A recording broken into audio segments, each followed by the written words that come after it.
Okay, so I'm going to finish up the notes talking about 7-1 and 7-2, and then y'all are going to get the homework. I'm going to quickly go over again what we did yesterday. So, talking about exponents in general. So you need to recognize what a base is.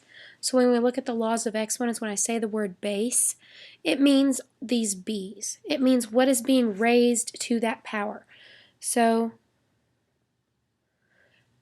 this base here is, when I say that word, I'm saying when they have the same base, you add your exponents. That's what I mean. So your base is what's being raised to the power. So here my base is -1. It's being raised to an exponent of 12. There's a rule when you have -1 being raised to an even power. It's like saying -1 times -1, and you'll have pairs. So like when it's -1 times -1, those pairs, the negatives cancel out, so it's a +1. So whenever you have an even power, it will be a +1. If you raise -1 to an odd power, it's like saying I have a negative times a negative, and then we'll do an odd number, so 3.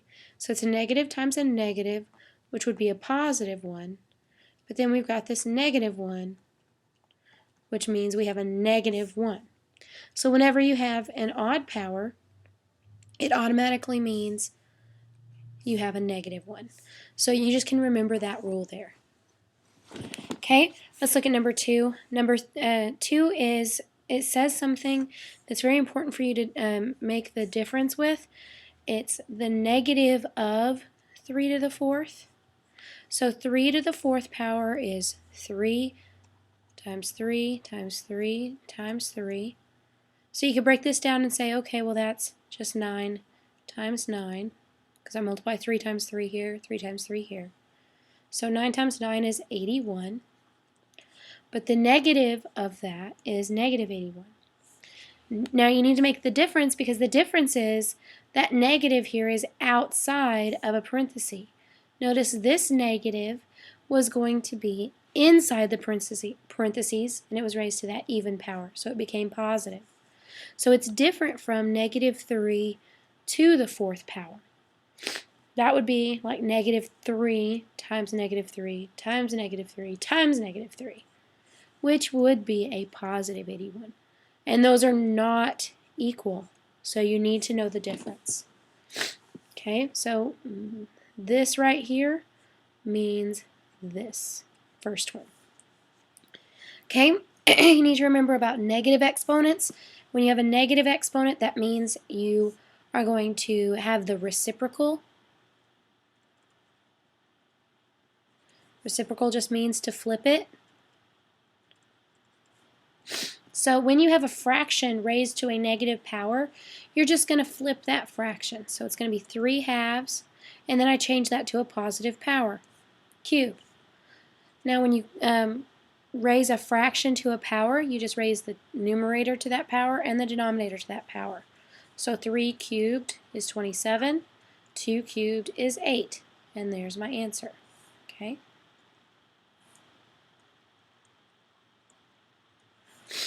Alright, 5 to the 0, anything to the 0 power is always 1.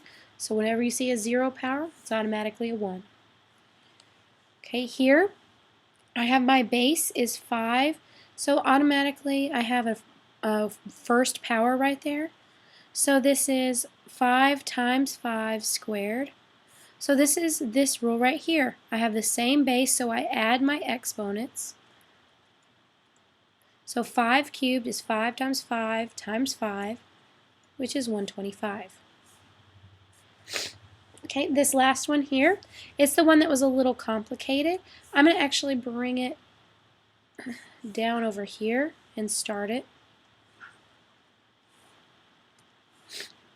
An easy way to do these that look really complicated without your calculator. Now I am going to require you, when you take the quiz for this section on your laws of exponents, I am going to require you to put your calculator away. So you are going to need to practice these. Okay? So 8 cubed. What I'm at 64 to the negative 1 and 16 squared. Notice these are all powers of 2. So what I'm going to do is I'm going to say, okay, well, I can just change these numbers around to all base 2. So I'm going to change all these numbers to where my base is the number 2. So when my base raised to a power is 2. So 8 is really 2 cubed. Okay, then I have that other cube out there.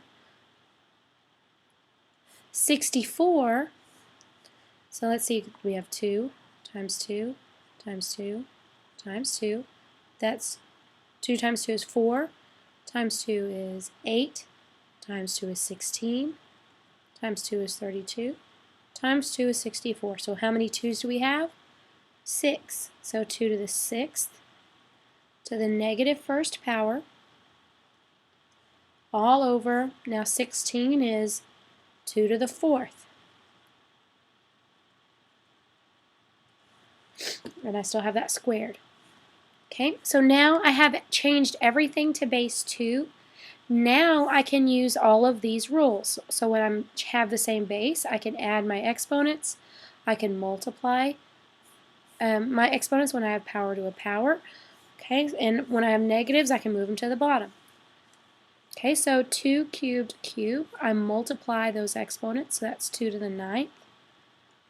I have 2 to the 6th to the negative first power, so I have 2 to the negative 6. And 2 to the 4th squared is 2 to the 8th. Now I'm multiplying and I have the same base, so I can add these exponents. So 9 plus a negative 6 is really 2 cubed. 2 to the 8th stays just 2 to the 8th. 2 cubed over 2 to the 8th, I subtract those exponents, so I have 1 over 2 to the 5th. Because 3 minus 8 is a negative 5, so it would remain in the denominator. And 1 over 2 to the 5th, well, 2 to the 5th is 32. So there I have simplified. Okay, let's look at the next ones. Let me go back and pin this page. So we have those exponent laws there. Okay.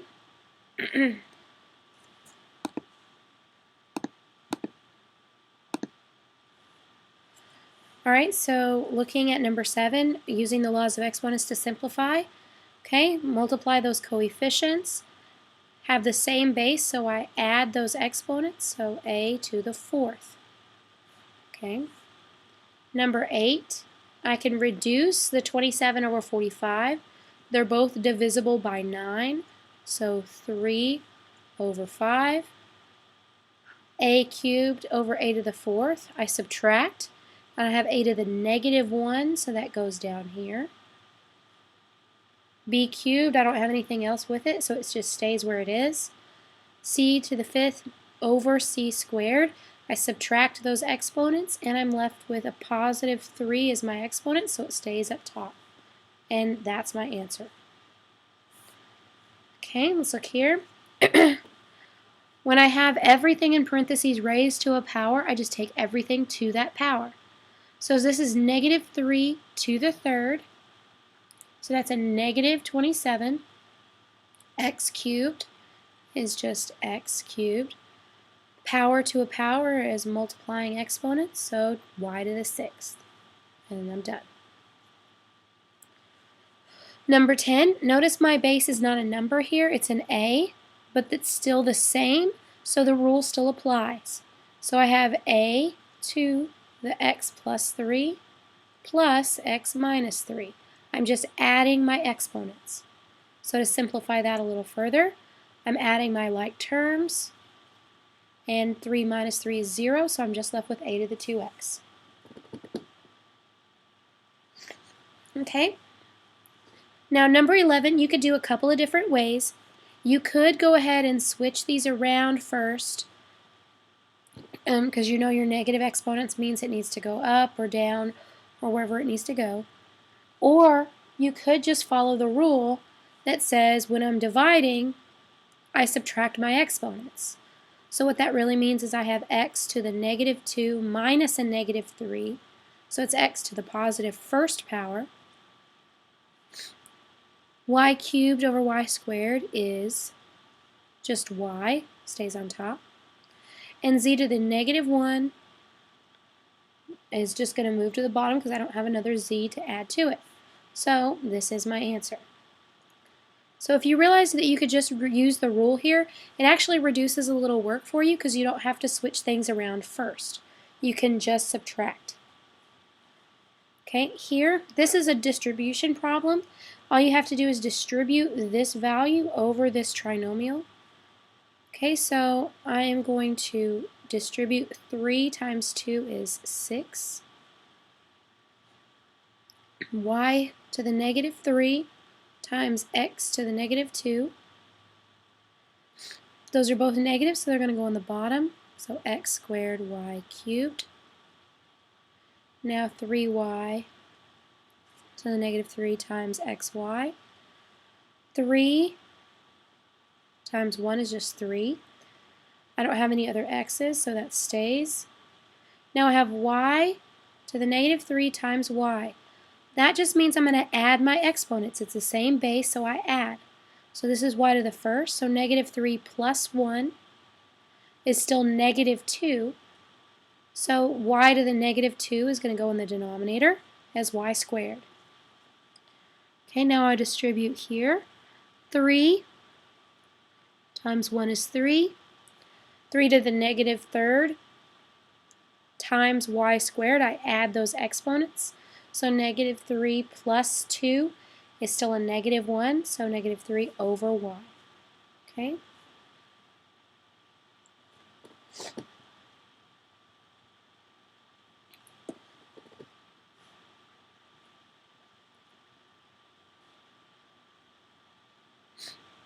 Now, what I could do with this is go ahead and combine terms. I'm going to leave it like this. Technically, what they would want you to do to simplify this is to get this all in one term, like you see here. How we would do that is get a common denominator. So I'll go ahead and do it because you'll need to know how. So we'll get a common denominator here. So my common denominator is going to be x squared y cubed. So this term does not change because I don't have anything missing. But this term will change. I have a y missing and an x squared. So x squared y cubed. So I'm going to have to multiply on top by what I'm missing here. So 3x times x squared y, because that's the parts that I was missing from the y squared in my common denominator. Now for this term, I am missing some things. I'm missing an x squared and a y squared. So I'm going to multiply by that up top. And I have my x squared y cubed on the bottom. Now I can start to combine things. I'm going to have everything all together over x squared y cubed. And I'm going to have 6 plus 3 x cubed y plus 3x squared y squared. And no, I can't combine those terms because I don't have the same exponents on my variables. Okay? And I can't cancel anything out because I don't have any variables here. All right, let's look at the next ones. So here I'm adding.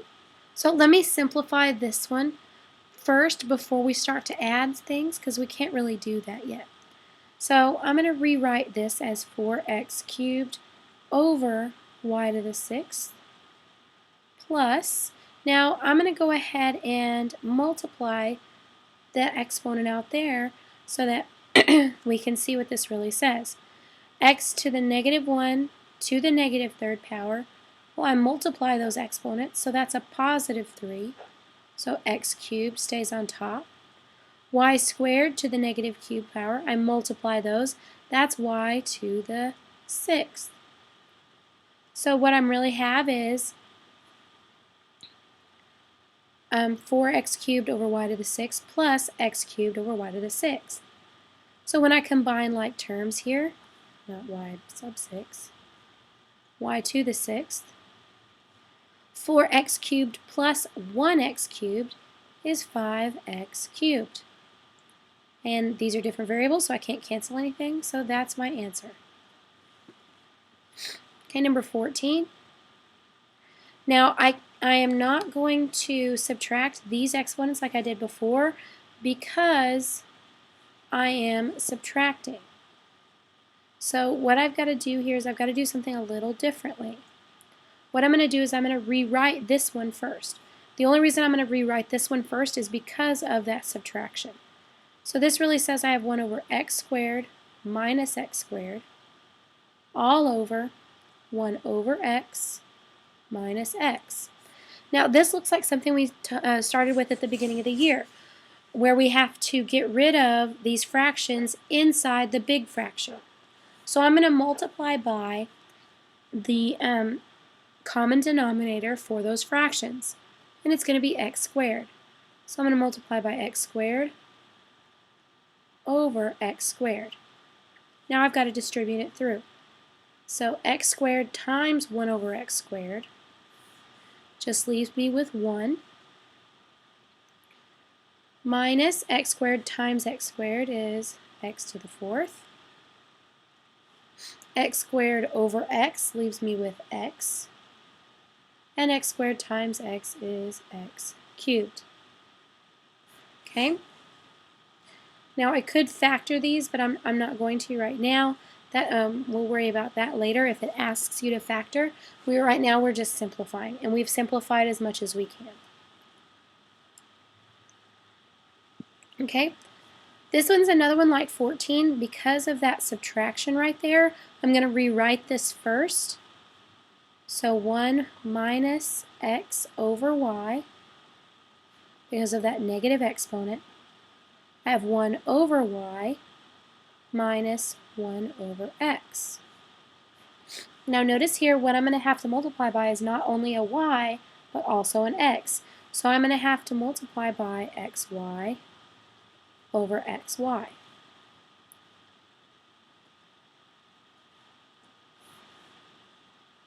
Now when I do that, xy times 1 is just xy. Xy times x over y. The y's are going to cancel. I'm just left with x squared. Okay, if you can't see that, it's like xy times x over y. So the y's cancel, and I'm just left with x times x. Okay, multiply xy times 1 over y. The y's will cancel, and I'm left with x. Minus 1 over x times xy, but x's are going to cancel, and I'm left with a y. Okay. Now notice here, I can actually cancel out some things. Notice I can take out an x from the top here, and I'm left with y minus x. And then I have an x minus y on top. Notice this is just the negative of this, so I'm going to pull out a negative as well and watch what happens.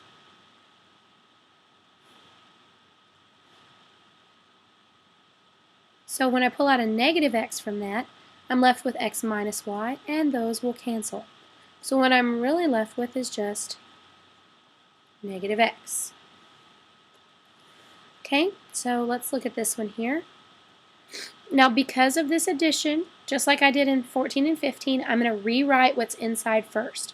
So I'm going to have 1 over a plus 1 over b, all to the negative first power. Now before I take anything to the negative first power, I need to simplify what's in here, because I cannot just raise that to a power. It's like looking at a binomial, and this this is not the same as x squared plus 2 squared. Remember, you'd have that middle term. So it's kind of the same concept here. You can't really do that yet. Okay? Since we don't have a rule on how to FOIL with a negative first power, what I can do is I can go ahead and combine these once I get a common denominator.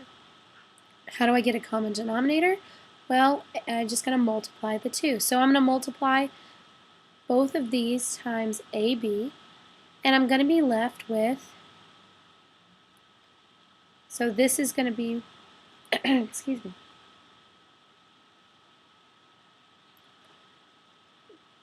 I'm going to have AB on the bottom. Now when I multiply this by AB, the A's are going to cancel, so I'm left with B. When I multiply by AB here, the B's are going to cancel and I'm left with A. Okay, so this is now what I have once I've combined this.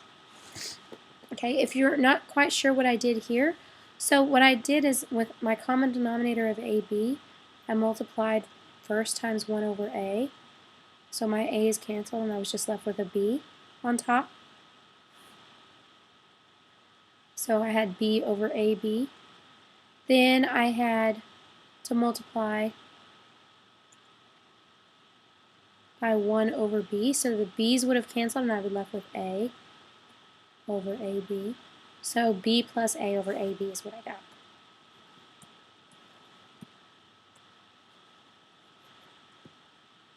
I know some of this is kind of complicated, so you're going to need to think on some of these. So now I have B plus A over AB to the negative first power.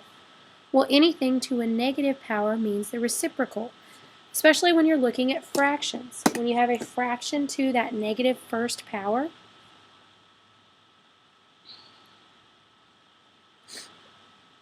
that just means you're going to flip this fraction. So I'm going to have AB over B plus A, and that's my answer.